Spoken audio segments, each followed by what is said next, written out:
DA may be prosecuting this case later on Channel 9 News. Well, he's the talk show host who left his hair in San Francisco. Morton Downey Jr. claims he was attacked by skinheads. Police are not so sure. Matthew Schwartz is standing by live outside Channel 9 studios with the story. Roland, Morton Downey Jr.'s audience is usually leaving the parking lot here now outside our studio, but tonight the taping was canceled. Canceled after what some people are saying was an act put on by the loudmouth himself. What were they trying to do with your face? I don't know. Can I have some coffee and go to bed? Yeah.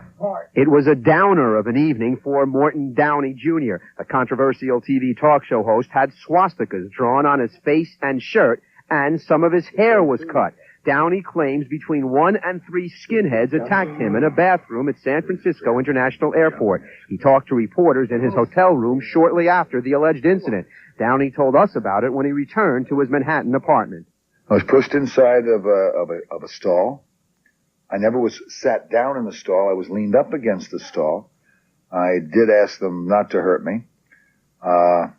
Next thing I knew, I was reaching for something blunt that I felt against my face. They pulled my hand down again. It's really hard to resurrect it sometimes. Pulled my hand down again, wrote something on my face, and cut my hair off, and then said, "Now you're one of us, Sig Heil." And they were gone.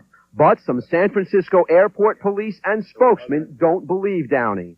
There has been no substantiation of any of the statements that Mr. Downey has made.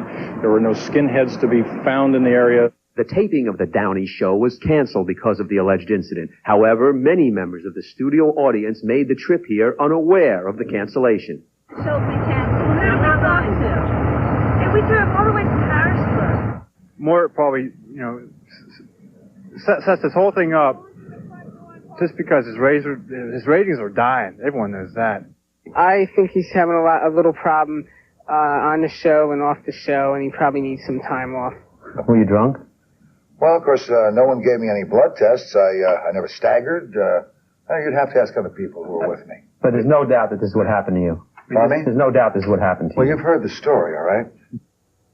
Now, tonight, Downey told me that he is not sure whether there were 1, 2, or 3 attackers in that bathroom. However, earlier today, he told another reporter he's certain that there were 3 attackers. He said that his road manager called a TV station in San Francisco soon after the alleged attack, and certainly that station quickly dispatched a crew to do those interviews in Downey's hotel room in San Francisco. As far as his cut hair, Downey told me that a hair weave specialist is en route from Baltimore to patch things up so he can return to the airwaves. Reporting live from outside our station, I'm Matthew Schwartz. Now let's go back to Roland in the Channel 9 newsroom. Okay, thank you, Matt. Coming